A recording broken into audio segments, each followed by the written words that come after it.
Okay, so today we are going to study about mammary gland, which is very important topic in UG as well as PG, and you can revise it in your last moment of exam as well. So let's start. Okay, mammary gland. Breast. In mammary gland we are going to study about breast. What मतलब breast के अंदर होता क्या है? It consists of mammary gland. Okay, and breast is a modified sweat gland. ठीक है, bridge जो रहता है वो मॉडिफाइड स्वेट ग्लैंड रहता है और वो कहाँ से लेकर कहाँ तक जाता है, मतलब उसका एक्सटेंशन कहाँ से लेकर कहाँ तक रहता है. It extends from 2nd to 6th rib. Okay, तो अपना ब्रीज जो मॉडिफाइड स्वेट ग्लैंड है वो 2nd to 6th रिब तक एक्सटेंड करता है. और अपन देखेंगे मेमोरी ग्लैंड का लिम्फेटिक ड्रेनेज. देखो, पहली बात तो ऐसा रहता है कि ये इम्पॉर्टेंट पॉइंट क्या है इसमें कि जो लिम्फेटिक्स रहता है वो वेन्स को फॉलो करता है और जो वेन रहता है वो आर्टरी को फॉलो करता है. मतलब लिम्फेटिक्स के पीछे वेन जाता है और वेन के पीछे आर्टरी जाती है. Okay, so this is important to know. Lymphatics follow vein and vein follow artery. हम ऐसा भी बोल सकते हैं कि lymphatic follows artery as well. Indirectly ऐसा हो सकता है कि लिम्फेटिक्स जो है वो आर्टरी को फॉलो कर रहा है. ठीक है, अभी अपन देखते हैं कि कौन से अब अपन पहले उसके बारे में देखते हैं, वेन के बारे में. ठीक है, देखो ये अपना मेमोरी ग्लैंड है सपोज. ठीक है, तो अपन अभी उनके लिम्फेटिक ड्रेनेज और वेन को देखेंगे. ठीक है, तो देख, जो अपना इधर रहता है, मतलब एक रहता है जो इंटरनल थोरैसिक वेन रहता है वो मीडियल साइड ऑफ ब्रीस्ट से ड्रेन करता है और जो लैटरल थोरैसिक वेन रहता है वो लैटरल साइड ऑफ ब्रीस्ट से लेता है. तो जो क्या बोलते हैं, पहले एक्सिलरी वेन जो रहता है वो नेक रीजन में जाके सबक्लेवियन वेन बनाता है. पहले तो वो फर्स्ट रिब, एक्सिलरी वेन जो रहता है वो फर्स्ट रिब को क्रॉस करता है, फिर वो नेक की तरफ जाता है और नेक की तरफ वो सबक्लेवियन वेन बनाता है, जहाँ पे वो इंटरनल थोरैसिक वेन को अपनी तरफ, इंटरनल थोरैसिक वेन वहाँ पे उसको ड्रेन करती है. ठीक है, तो क्या होता है कि पहला अपना लैटरल थोरैसिक वेन रहता है. लैटरल थोरैसिक वेन जो रहता है वो एक्सिलरी वेन की तरफ जाता है. इंटरनल थोरैसिक वेन रहता है, इंटरनल थोरैसिक वेन रहता है वो भी सबक्लेवियन वेन की तरफ जाता है, that is indirectly axillary vein की तरफ जाता है. और जो सबस्कैपुलर वेन रहता है वो भी एक्सिलरी वेन की तरफ जाता है. ठीक है, उसके बाद अपन देखेंगे लिम्फेटिक्स. देखो, पहली बात है जो लैटरल थोरैसिक वेन है ये वाली, और जो सबस्कैपुलर वेन है, ये दोनों भी ड्रेन करते हैं एक्सिलरी वेन में. मतलब जो एक्सिलरी वेन है वो चीफ है सबका. ठीक है, वहाँ पे ही सब कुछ ड्रेन करते हैं. जस्ट लाइक दैट ये जो अपना ये रहता है, क्या बोलते हैं, जो लिम्फेटिक्स रहते हैं मेमोरी ग्लैंड के, वो भी एक्सिलरी के लिम्फ नोड में ही ड्रेन करते हैं. Just like veins, lymphatics of memory gland mostly drain into axillary lymph node. Okay, अब अपन देखेंगे कि कौन से वेन को कौन सी लिम्फेटिक्स लिम्फ नोड अकम्पनाई करते हैं. ठीक है, तो जो अपना लैटरल थोरैसिक वेन है, ठीक है, लैटरल थोरैसिक वेन इसके साथ एक तो अपने को पता है कि अपने पास एक एंटीरियर एक्सिलरी लिम्फ नोड रहता है. ठीक है, तो जो लैटरल थोरैसिक वेन रहती है उसको अकम्पनाई करती है एंटीरियर एक्सिलरी लिम्फ नोड, जो कि अपने एंटीरियर वॉल ऑफ एक्सिला में प्रेजेंट रहती है. ठीक है, ये अपना लैटरल थोरैसिक वेन है और इसको अकम्पनाई करेगा ये कौन से लिम्फ नोड्स हैं, ये हो गए अपने एंटीरियर एक्सिलरी लिम्फ नोड, जो कहाँ पे प्रेजेंट रहते हैं, अपने एंटीरियर वॉल ऑफ एक्सिला में.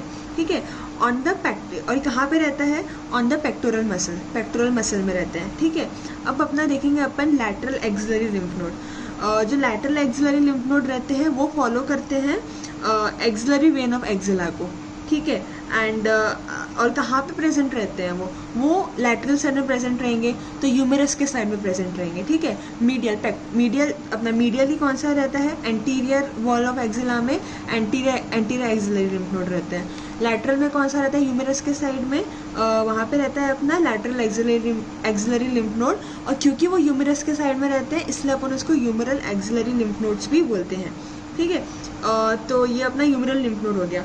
ठीक है, तो अपन यहाँ पे देखते हैं नोट्स में. Okay, see along with lateral thoracic vein you have anterior axillary lymph node which is present on anterior wall of axilla. Okay, and lateral axillary lymph node को कौन फॉलो करता है? Axillary vein of axilla follow करता है, which is present along the humerus bone on lateral wall of axilla. Okay, देखो बाकी अपने को ये तो पता है, ये तो नॉर्मल बेसिक है कि जो ब्रीस्ट रहते हैं उसके 4 क्वाड्रेंट्स रहते हैं. Okay wait, I will show you the pic. See, this is the breast who have 4 quadrants, upper lateral, upper medial, lower lateral and lower medial. और upper lateral से axillary tail जाता है, जिसको अपन axillary tail of Spence, axillary tail of Spence भी बोलते हैं, जो deep fascia की तरफ जाते हैं थ्रू एन ओपनिंग. उस ओपनिंग को अपन बोलते हैं foramen of Langer. Okay, this is the basic which I forget to tell you earlier.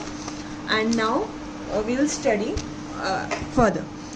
अब ये अपन ने पढ़ लिए, ठीक है, कौन से पढ़े. और एक रहता है अपना, एक अपन ने पढ़ा एंटीरियर लिम्फ नोड, एक रहता है लैटरल एक्सिलरी लिम्फ नोड, और एक रहता है पोस्टीरियर एक्सिलरी लिम्फ नोड. ठीक है, ये सब कहाँ पे जाएंगे? एक्सिलरी लिम्फ नोड्स की तरफ जाते हैं. ठीक है, उसके बाद देखो अपन ने क्या पढ़ा.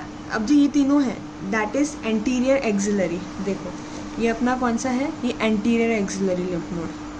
ठीक है, ये कौन सा है अपना? लैटरल ह्यूमरल लिम्फ नोड, जिसको अपन क्या बोलते हैं? लैटरल एक्सिलरी लिम्फ नोड भी बोलते हैं. ये एक्सिलरी लिम्फ नोड नहीं रहता है, ये फॉलो करता है एक्सिलरी लिम्फ नोड्स को, मतलब ये एक्सिलरी लिम्फ नोड में ड्रेन करता है. ठीक है, उसके बाद एक रहता है पोस्टीरियर एक्सिलरी लिम्फ नोड. ठीक है, 3 हो गए. ये तीनों कहाँ पे जाएंगे? ये तीनों जो रहते हैं ना, ये तीनों जाएंगे अपना इधर, क्या बोलते हैं इसको? Apical axillary lymph node. ठीक है, मतलब anterior axillary, posterior axillary and third one is lateral humeral lymph node. ये तीनों जाते हैं सेंट्रल एक्सिलरी लिम्फ नोड की तरफ. ठीक है, और फिर वो जाएगा अपना सेंट्रल की तरफ जाते हैं वो. फिर वो जो सेंट्रल रहता है वो ड्रेन करता है अपाइकल एक्सिलरी लिम्फ नोड की तरफ, जो अपाइकल साइड में रहता है, सबसे ऊपर रहता है. ठीक है, apical axillary lymph node is also known as deltopectoral lymph node. फिर वो जो रहेंगे वो at the apex of axilla में रहता है इंफ्राक्लेविकुलर. ठीक है, तो वहाँ पे जाते हैं वो. ठीक है, वो ड्रेन करते हैं फिर सुप्रा क्लेविकुलर में. फिर वो ड्रेन करते हैं राइट, अपन ये कौन से साइड का पढ़ रहे हैं? राइट साइड का पढ़ रहे हैं, तो वो ड्रेन करता है राइट साइड जुगुलर वेन में. ठीक है, फिर वो जुगुलर ट्रंक में, फिर वो राइट साइड लिम्फेटिक डक्ट में जाता है. मतलब अपन ये उसका वे पढ़ रहे हैं कि वो कैसा पाथ फॉलो करता है. तो मैंने क्या बताया कि जो एंटीरियर एक्सिलरी लिम्फ नोड है, जो लैटरल, देखो ये जो वेट और चल रहा है, देखो ये जो एंटीरियर एक्सिलरी लिम्फ नोड है, ठीक है, ये एक हो गया लैटरल एक्सिलरी लिम्फ नोड. ठीक है, और तीसरा था अपना पोस्टीरियर एक्सिलरी लिम्फ नोड. ये कहाँ पे जाएंगे? ये जाते हैं सेंट्रल एक्सिलरी लिम्फ नोड में. वो सेंट्रल जो रहेगा वो जाएगा अपाइकल जो सेंट्रल रहेगा वो जाएगा अपाइकल एक्सिलरी लिम्फ नोड में.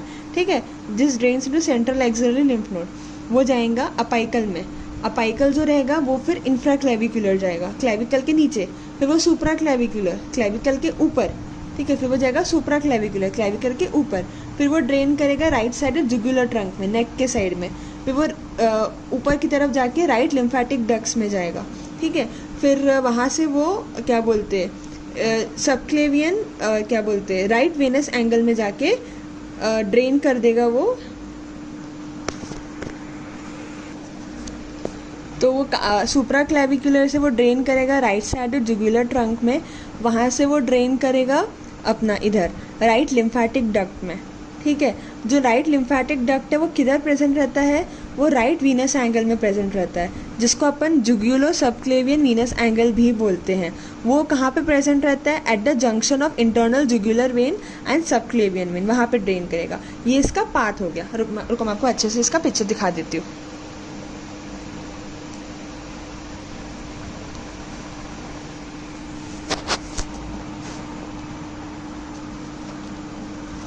अभी कभी कभी क्या होता है, जो अपना रेयरली मेमोरी ग्लैंड कभी कभी जो मेमोरी ग्लैंड्स रहते हैं ना, instead of central axillary lymph node and apical axillary lymph node, वो कभी कभी उसको ओवरी की तरफ भी अपने लिम्फेटिक्स को भेज देते हैं और एब्डोमिनल विसरा की तरफ.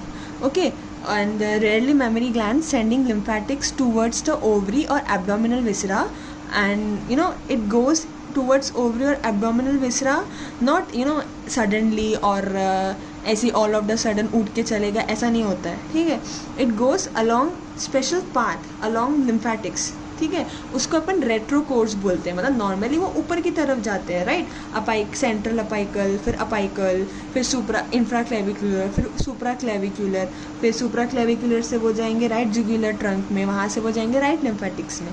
ये हो गया ऊपर की तरफ. पर कभी कभी वो रेट्रो भी चले जाते हैं, नीचे की तरफ भी चले जाते हैं अलॉन्ग द लिम्फेटिक्स. ठीक है, उसको अपन बोलते हैं टूवर्ड्स द क्या बोलते हैं, ओवरी या एब्डोमिनल विसरा. Through subperitoneal lymphatic plexus या retro course along the lymphatics, and that is called Krukenberg's tumor. Okay, that is called Krukenberg's tumor. This is the important question in NEET PG. What is Krukenberg's tumor? You can see it. Okay, you can just make note of it. Okay, now as we have studied about lymphatics, anterior axillary lymph node and humeral lymph node and posterior axillary lymph node, which drains into the central axillary lymph node, which then again drains into the apical axillary lymph node. ठीक है, तो जो 75% of lymphatics रहता है वो drain करते हैं anterior axillary lymph node में, पोस्टीरियर एक्सिलरी लिम्फ नोड में और लैटरल एक्सिलरी लिम्फ नोड में. Okay, and then okay, I forget to mention one thing, that we have seen this diagram. This is lymph node which is along the sternum side, which is on the side of sternum. This is tuberous and this is sternum. So on the side of sternum there is the presence of lymph node which is called as parasternal lymph node, which follow the internal thoracic which also follows the internal thoracic vein. And sometime this what is this parasternal lymph node will be present here also, right.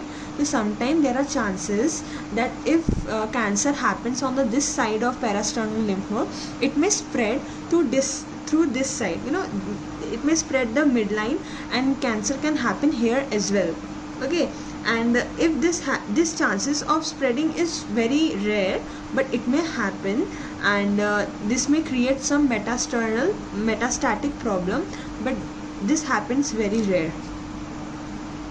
Okay, so as we have discussed the pathway of the lymphatics, right, we have just now discussed the pathway of the lymphatics. See, wait, how can I show you?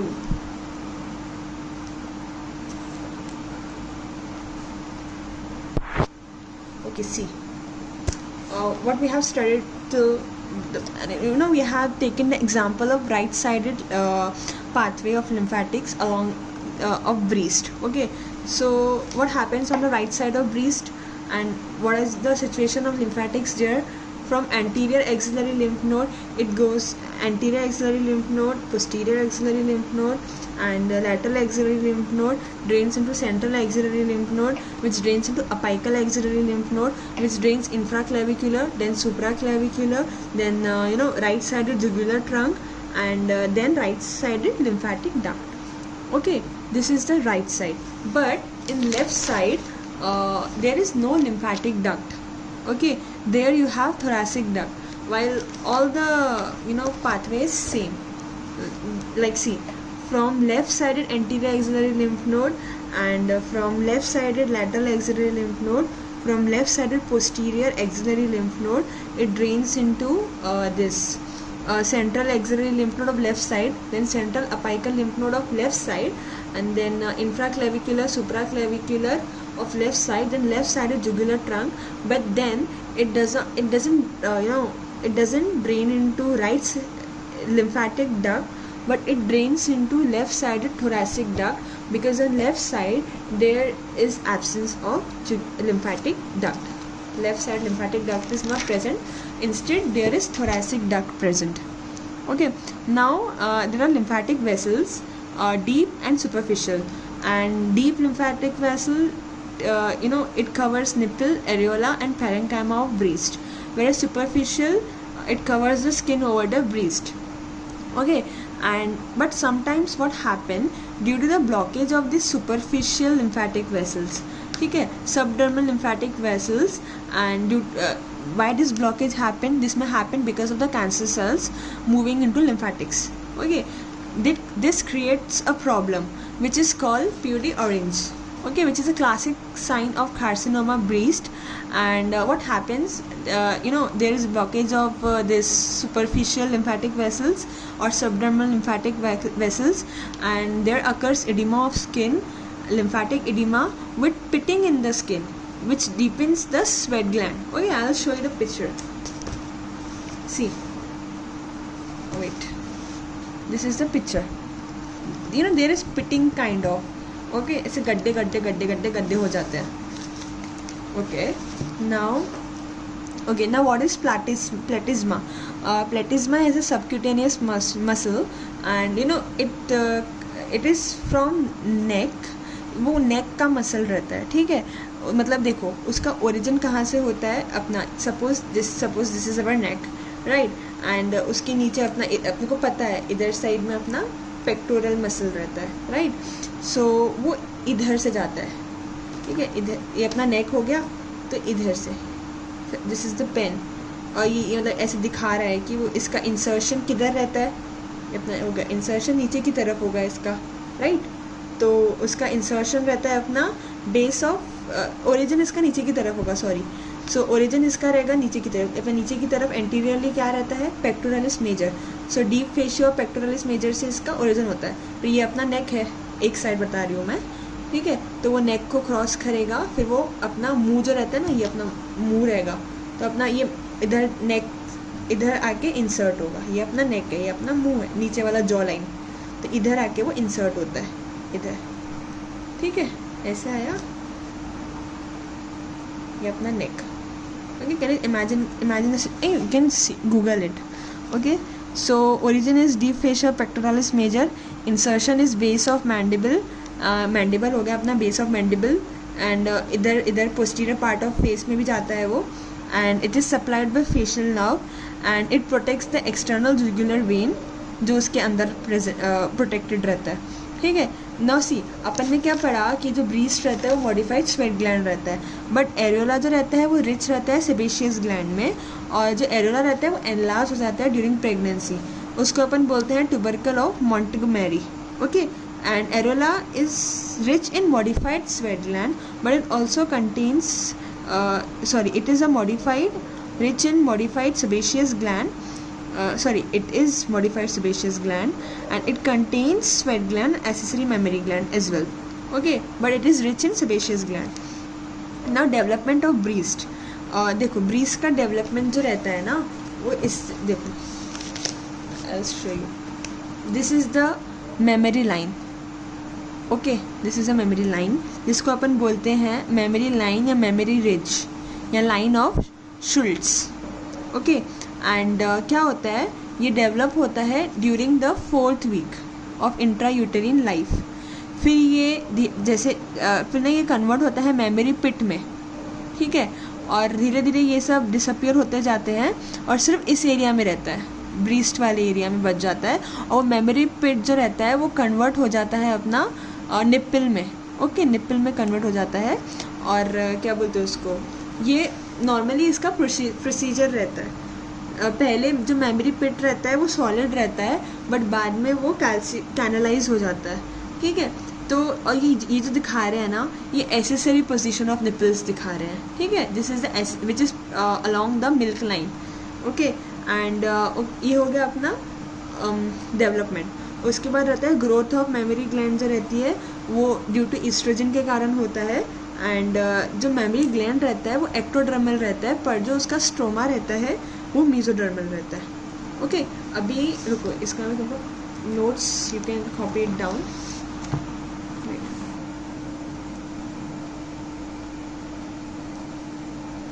Okay, so you can copy it. अब मैं तुमको बताती हूँ ना what is a clinical anatomy.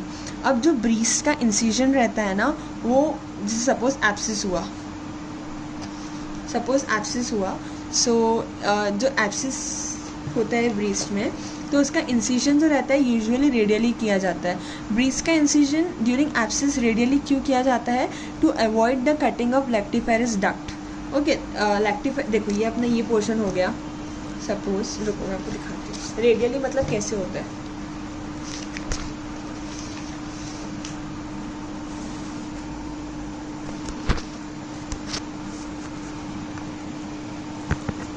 See this direction, ठीक है, radially क्यों होता है? क्योंकि जो ये वाला पोर्शन है, मतलब इसके बाहर से जो ये वाला पोर्शन है जहाँ पे मैंने सर्कल किया है, वहाँ पे प्रेजेंट रहता है लैक्टिफेरस डक्ट। तो अगर अपन इधर से काटेंगे ना लैक्टिफेरस डक्ट को छोड़ के रेडियली, तो लैक्टिफेरस डक्ट को हार्म नहीं पहुँचेगा। और लैक्टिफेरस डक्ट तो बहुत इंपॉर्टेंट रहता है ब्रीस्ट में, क्योंकि वहाँ पे मिल्क स्टोर करके रखते हैं, तो इसीलिए इसको हार्म ना पहुँचे, इसलिए इसको रेडियली अपन इंसाइज करते हैं। Okay,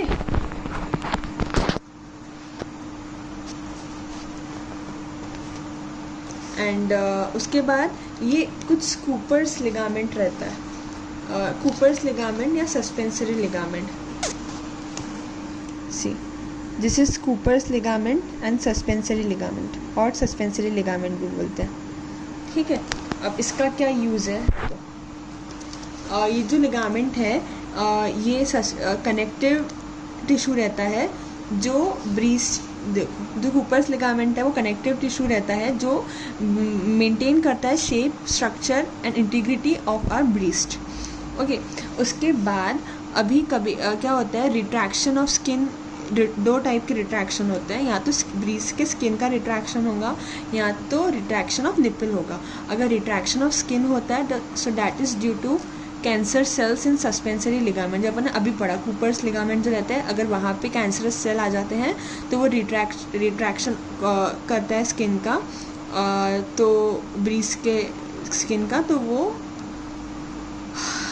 due to cancer cells and suspensory ligament होता है। पर अगर रिट्रैक्शन ऑफ निपल हुआ तो वो cancer cell and lactiferous duct होता है, ठीक है। अब कैंसर ऑफ मेमरी ग्लैंड ना mostly cancer of mammary gland जो रहता है वो mostly more frequently post menopausal females में देखा जाता है, क्योंकि आफ्टर मेनोपॉज ईस्ट्रोजन कम हो जाता है। Due to absence of oestrogen और lack of oestrogen the more frequent cancer of mammary gland is seen in that females.